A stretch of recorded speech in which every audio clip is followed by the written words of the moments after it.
My daughter screamed into the phone, "Mom, why are strangers emptying my bedroom?"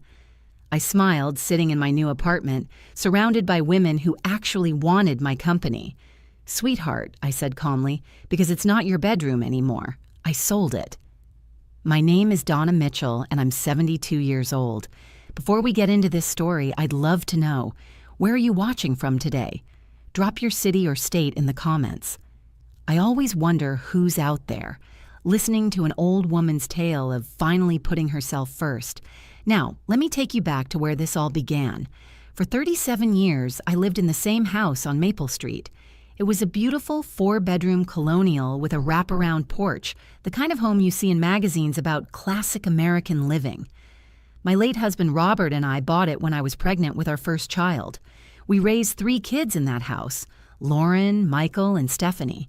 Every room held memories. The kitchen where I taught them to bake, the living room where we opened Christmas presents, the backyard where Robert built them a treehouse that somehow never fell apart, even after all these years. When Robert passed away 6 years ago from a sudden heart attack, I thought my world had ended.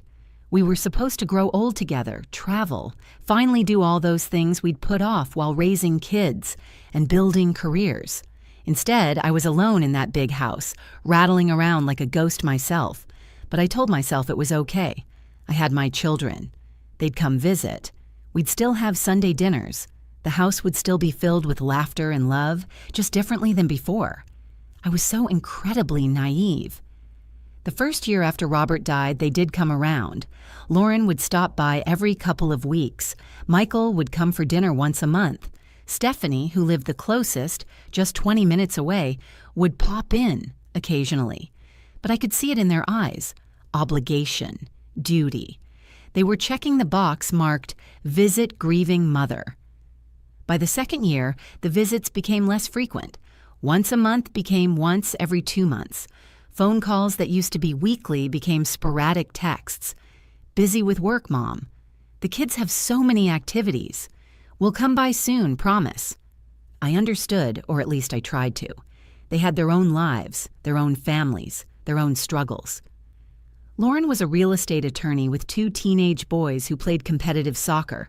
Michael ran his own accounting firm and was always drowning in work during tax season, which seemed to last 9 months out of the year. Stephanie was a nurse working 12-hour shifts, raising a 10-year-old daughter alone after her divorce. But understanding didn't make the loneliness any easier to bear. I started calling more. Not excessively, I thought. Maybe once every few days, just to hear their voices, to feel connected to the family I'd spent my entire adult life building. I'd invite them over for dinner. "I'm making pot roast, your favorite." "I baked those chocolate chip cookies you love." "Please, it's been 3 months since I've seen the grandkids." That's when the complaints started. It was Stephanie who said it first. We were on the phone, and I'd asked when she might come visit. "Mom," she said, her voice tight with frustration, "you need to stop guilt-tripping us about visits. I work 60 hours a week. I'm exhausted. I can't drop everything every time you're feeling lonely." Guilt-tripping. That word hit me like a slap across the face. "I'm not trying to guilt-trip you," I said quietly. "I just miss you." "Well, it feels like guilt-tripping," she snapped. "Every time we talk, it's, 'When are you coming over?' or 'I haven't seen you in so long.' We have real lives, Mom, real responsibilities. We can't always put you first." I apologized. Of course I apologized. I told her I understood, that I'd try to be better about it. But after I hung up, I sat in that empty house and cried for 2 hours straight. A week later, I called Lauren to ask if she and her family wanted to come for Sunday dinner. I hadn't seen them in 6 weeks. Her response was almost identical to Stephanie's. "Mom, seriously, you have to stop this. We're not kids anymore living under your roof. We're adults with our own families. I know you're lonely, but you can't make us feel bad about living our lives." "I'm not trying to make you feel bad," I protested. "But you are," she insisted. "Every invitation feels like an accusation, like we're terrible children for not being there every second. Dad's been gone 6 years, Mom. At some point, you need to build your own life instead of waiting for us to fill the void." those words cut deeper than anything Stephanie had said. Build my own life, as if the life I'd built, centered around my family, around being a mother and grandmother, somehow didn't count. Michael was gentler when he finally addressed it, but the message was the same. Mom, I love you, but you need to give us some space. We'll come visit when we can, but you calling and asking all the time makes us want to come less, not more. It's pressure, and none of us need more pressure in our lives. So I stopped. I stopped calling, except for birthdays and holidays. I stopped extending invitations. I stopped asking when I'd see the grandkids. I became exactly what they wanted, a mother who didn't inconvenience them with her loneliness. The house felt even emptier after that. I'd walk past their old bedrooms, preserved exactly as they'd left them. Lauren's room still had her high school volleyball trophies on the shelf. Michael's had his collection of baseball cards in protective sleeves. Stephanie's walls were still painted the purple she'd chosen when she was 14. I'd kept everything, thinking they'd want these pieces of their childhood, thinking their kids might want to stay over sometimes, to sleep in the same rooms their parents had grown up in. But months went by without a single visit, then nearly a year. I'd see their lives on Facebook, Lauren's boys at soccer tournaments, Michael at some charity golf event, Stephanie taking her daughter to the zoo, all these moments I wasn't part of, all these memories being made without me. I wasn't even hurt anymore, I was numb. And in that numbness, something shifted inside me. I looked around that big house one morning, really looked at it. 4 bedrooms for one person, a dining room table that seated 8 where I ate alone every night, a yard I paid someone to maintain because I couldn't do it myself anymore, thousands of dollars in property taxes, utilities, maintenance, insurance. For what? To preserve shrine bedrooms for children who'd made it clear they had real lives that didn't include their mother? That's when I called my former colleague, Patricia Chen, who'd become a real estate agent after retiring from teaching. We'd kept in touch over the years, meeting for coffee every few months. Patricia, I said, I want to sell my house. There was a pause. Are you sure, Donna? That's a big decision. I've never been more sure of anything. We listed it on a Thursday. By Saturday, I had 3 offers. The market in our area was hot, and a well-maintained 4-bedroom in a good school district. It was gone in a week. I accepted an offer $15,000 over asking price. I didn't tell my children, not when I listed it, not when I accepted the offer, not when I started packing. Why would I? They'd made it clear that what I did with my life was my business as long as I didn't bother them about it. I hired an estate sale company to handle most of the furniture. I kept only what would fit in a 1-bedroom apartment. The rest, all those carefully preserved memories, all that furniture I'd polished and protected for decades, went to strangers who actually wanted it. The bedrooms were packed up by professionals. Every trophy, every poster, every piece of childhood memorabilia went into labeled boxes that I had shipped to storage units. 1 unit for each kid, paid up for 6 months. They could decide what to do with it all. I found a beautiful senior living community called Riverside Gardens. It wasn't a nursing home. I didn't need that. It was independent living for active seniors. 1-bedroom apartments, a community center, activities, a dining room where I could eat with other people instead of alone. The woman who gave me the tour, Marie, was about my age and had the warmest smile. "You'll love it here," she said. "We have book clubs, painting classes, day trips. There's always something happening." "That sounds wonderful," I said, and meant it. I moved in on a Tuesday. My new apartment was on the 3rd floor with a view of the gardens. It was smaller than my old house, obviously, but it was mine. More importantly, it was filled with people who actually wanted to spend time with me. Within the first week, I joined the book club and met Helen, a retired librarian with a wicked sense of humor. At my first painting class, I sat next to Dorothy, a former art teacher who'd lived in 7 different countries. We had coffee together the next day and talked for 3 hours. For the first time in 6 years, I didn't feel lonely. The closing on the house was scheduled for exactly 30 days after I'd accepted the offer. I'd been in my new apartment for almost 2 weeks when my phone rang. It was Lauren. "Hey, Mom," she said, her voice cheerful. "I know it's been a while, but the boys have a break from soccer next weekend, and I thought we might come visit. Maybe Sunday lunch?" My heart was pounding. "That's sweet of you to offer, Lauren, but I'm actually busy next Sunday." "Oh." She sounded surprised. "I never used to be busy." "Okay, what about Saturday then?" "I have plans Saturday too. There's a day trip to a museum that I've signed up for." "A day trip? With who?" "Some friends." "Friends?" She said it like the concept was foreign. "What friends?" "New friends I've made." There was a long pause. "Well, okay. What about the Sunday after that?" "I'll have to check my calendar and get back to you." Another pause, longer this time. "Mom, is everything okay? You sound different." "Everything's fine, Lauren. I'm just following your advice, building my own life." We hung up shortly after. I could tell she was confused, but I didn't elaborate. 3 days later, the moving truck arrived at the old house to empty out the last of the contents for the new owners. This was the day before closing. My phone rang at 2 in the afternoon. It was Stephanie, and she was nearly hysterical. "Mom, what the hell is going on?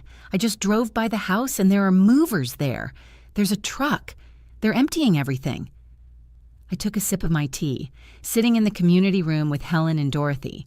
We'd been discussing the book we'd just finished. Yes, the new owners are moving in tomorrow. "New owners? What are you talking about?" "I sold the house, Stephanie." The silence on the other end was deafening. Then, almost in a whisper, "You sold it?" "Yes." "When? Why didn't you tell us?" "I sold it about a month ago, and I didn't tell you because my life and my decisions aren't your concern. Those were your words, weren't they? That you have real lives and can't always put me first?" "That's not—" "Mom, that's completely different. That was our childhood home." "No," I corrected her gently. "It was my house. You grew up there, yes, but you moved out 20 years ago. It hasn't been your home in a very long time." "Where are you? Where are you living?" "I'm in a lovely apartment at Riverside Gardens. It's a senior living community." "Senior living?" She was practically screaming now. "You put yourself in a home without even discussing it with us?" "It's not a home, Stephanie. It's independent living. And why would I discuss it with you? You made it very clear that you're too busy with your real life to be bothered with mine. If you're enjoying this story and want to hear more like it, please hit that subscribe button. Trust me, you won't want to miss what happened next." "I cannot believe you're doing this," Stephanie was saying. "This is insane. You're being petty and spiteful." "I'm being practical. That house was too big for one person, too expensive to maintain, and filled with nothing but memories of a family that couldn't be bothered to visit." "That's not fair, isn't it? When was the last time you came to see me, Stephanie? 4 months ago? 5? You live 20 minutes away." She was crying now.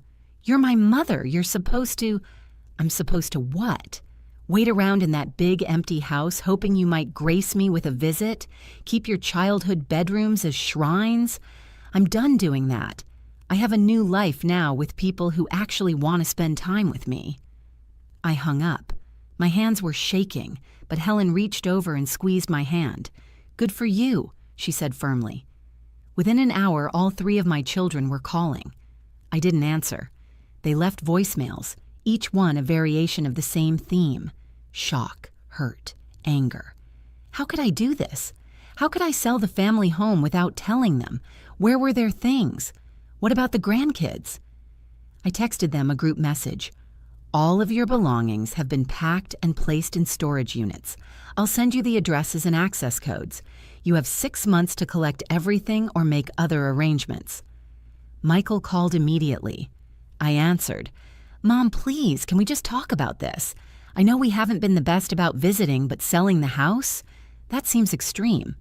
"What's extreme, Michael, is maintaining a 4-bedroom house for 37 years and having my own children tell me I'm guilt-tripping them when I ask them to visit once a month. What's extreme is being 72 years old and eating dinner alone every single night in a house meant for a family." "We didn't mean to make you feel that way." But you did. All three of you made it abundantly clear that I was an inconvenience, that my loneliness was my problem to solve, not yours to help with. So I solved it. By selling our childhood home without even telling us? It stopped being your home when you told me to stop guilt-tripping you about visits. A home is supposed to be where your family is. You made it very clear you didn't consider it your home anymore. There was a long silence. Then, quietly, "Where do we go from here, Mom?" "That's up to you, Michael. You all wanted me to build my own life and stop depending on you for companionship. I've done exactly that. I have friends here. I have activities. I have a community. I'm happier than I've been in 6 years. Can we at least see your new place? When I'm ready to have you visit, I'll let you know. Right now, I'm busy settling in and enjoying my new life. The real life you told me I needed to build." I hung up again. The closing happened the next day without a hitch. I signed the papers at the title company, accepted a check for $847,000 after paying off the remaining mortgage and all fees, and walked out of there a free woman. That money went straight into investments and a high-yield savings account. I was set for the rest of my life. The monthly cost at Riverside Gardens was covered by my Social Security and Robert's pension. The rest of the money would be there for whatever I needed: travel, hobbies, or just security. My children continued calling, but I took my time responding. I wasn't trying to punish them. I was simply prioritizing my own life the way they'd prioritize theirs. Lauren showed up at Riverside Gardens unannounced about a week after the closing. The receptionist called up to my apartment. "There's a Lauren Mitchell here to see you. Should I send her up?" I thought about it for a moment. "Tell her I'll meet her in the lobby in 15 minutes. When I came down, Lauren was pacing by the front desk. She looked tired and stressed. When she saw me, her face crumpled. "Mom," she said, and I could hear the tears in her voice. We sat in the visiting area, a nice little sitting room with comfortable chairs and a view of the gardens. "I'm sorry," she said immediately. "I'm so sorry for what I said, about the guilt tripping, about you needing to build your own life. I was stressed and overwhelmed, and I took it out on you." "I know you were stressed, Lauren. You all were. That's exactly why I made the decision I did." "To sell the house as revenge?" "No. To sell the house because maintaining it for children who clearly had moved on with their lives made no sense. I wasn't preserving a home. I was preserving a fantasy that we'd all still be a close family. But we're not, are we?" She looked down at her hands. "I thought we were. When was the last time we had Sunday dinner together? When was the last time you brought the boys over just to visit, not because it was a holiday?" She couldn't answer. "I'm not angry at you, Lauren. I'm not angry at any of you. I'm just done making myself small to avoid inconveniencing you. I spent 6 years being lonely and sad, trying to be the mother who didn't ask for too much. But you know what? I deserve more than that. I deserve to be around people who are happy to see me, not people who view my company as an obligation." "We never viewed you as an obligation. Didn't you? Every invitation was met with excuses. Every phone call felt like an intrusion. You literally told me to stop guilt-tripping you about visits." "I know, and I regret it. We all do. We've been talking, the three of us. We realize we took you for granted. We assumed you'd always be there, waiting in that house whenever we finally had time. We didn't think about how lonely you must have been." "You're right. You didn't think about it. And I can't fault you for that entirely. You had your own lives, your own problems. But the consequence of that is I had to make a decision about my life. And I chose to surround myself with people who actively want to spend time with me. Can we try again? Can we do better?" I looked at my daughter, really looked at her. She was 42 years old with gray streaks in her hair she hadn't had a year ago. She looked genuinely remorseful. "I don't know," I said honestly. "I'm not closing the door on our relationship, Lauren, but I'm also not going to sit around waiting for you to find time for me. I have my own life now. Friends, activities, plans. If you want to be part of my life, you're going to have to make an actual effort, not just show up when guilt or shock motivates you. I understand. Do you? Because it's not about weekly visits or grand gestures. It's about consistency. It's about making me feel like I matter to you, not just like I'm something to check off your list. She nodded, tears streaming down her face. I get it, Mom. I really do. We talked for another hour. I showed her my apartment. She met Helen and Dorothy, who were heading to the dining room for dinner. She saw the community board with all the activities listed, the painting class sign-up sheet with my name on it, the book club schedule. You really do have a whole life here, she said, something like wonder in her voice. I do, and I love it. When she left, she hugged me tight. I'll call you, she said. Really call you. Not just text. We'll see, I said. Michael came to visit 2 days later. His conversation was similar to Lauren's. Apologies, regrets, promises to do better. I gave him the same response. I wasn't closing the door, but I wasn't waiting by it either. Stephanie took the longest to come around. She was angry for weeks. She left voicemails accusing me of being selfish, of abandoning the family, of throwing away decades of memories for what? Some strangers at an old folks' home? I didn't respond to those messages. I was too busy living my life. I took a pottery class and made the ugliest vase you've ever seen. Dorothy and I laughed about it for days. I joined a walking group that went around the local park every morning. I discovered I loved watercolor painting. I went on a day trip to a winery with 15 other residents and had the best time. I was happy, genuinely, truly happy. About 6 weeks after the house sold, Stephanie finally came to visit. She didn't call ahead. She just showed up, like Lauren had, and the receptionist called up. This time, I almost didn't agree to see her, but I did. She looked terrible. Her eyes were red and puffy like she'd been crying for days.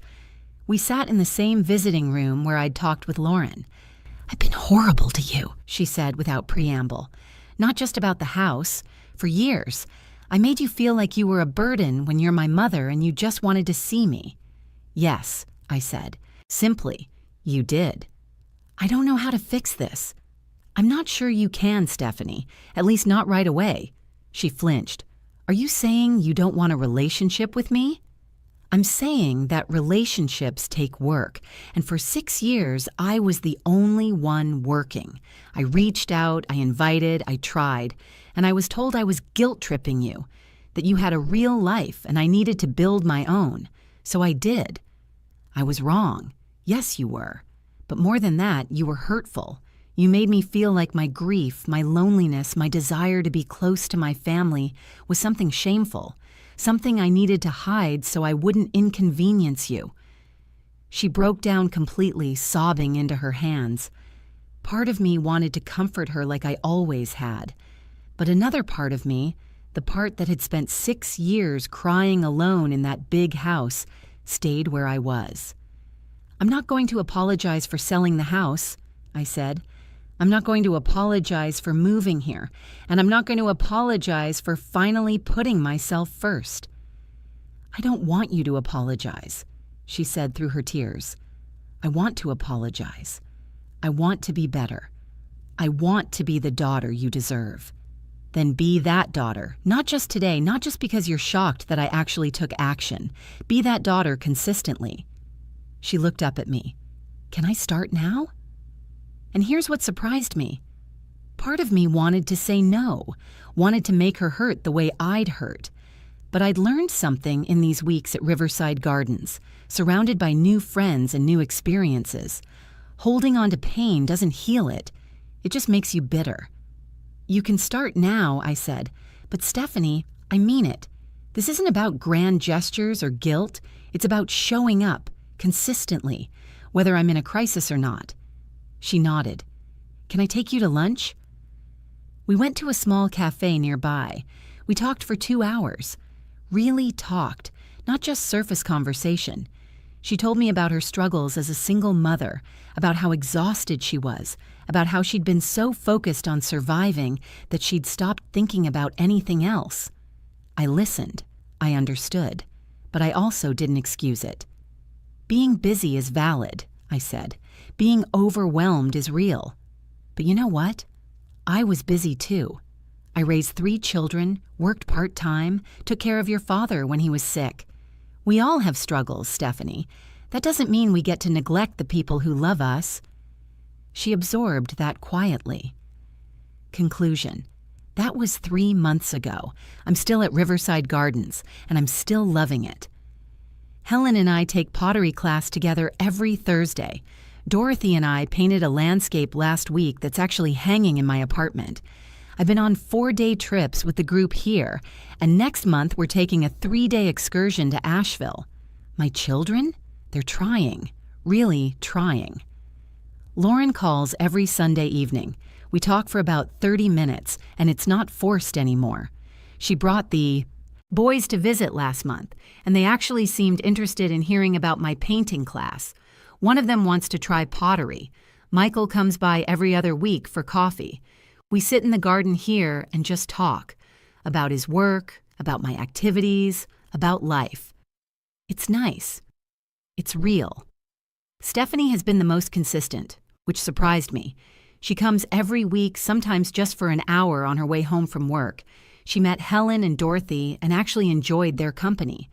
Last week, she brought her daughter, and watching Emma explore the gardens here made me realize something. My grandchildren don't need shrine bedrooms in a house full of ghosts. They need a grandmother who's happy and present. And that's what I am now. Do I regret selling the house? Not for a second. That house was a beautiful part of my past, but it was keeping me trapped there. I'm 72 years old, and I finally learned that it's okay to choose yourself. It's okay to say, I deserve better, and actually do something about it. My children learned something too. They learned that I'm not just mom, waiting in the wings for whenever they have time. I'm Donna.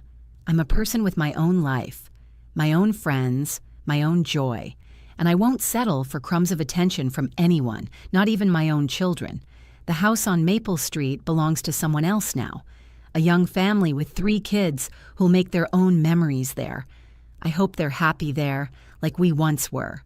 As for me, I'm happy right where I am, surrounded by friends who choose to spend time with me, living a life that's full and rich and mine, and that's worth more than any house could ever be.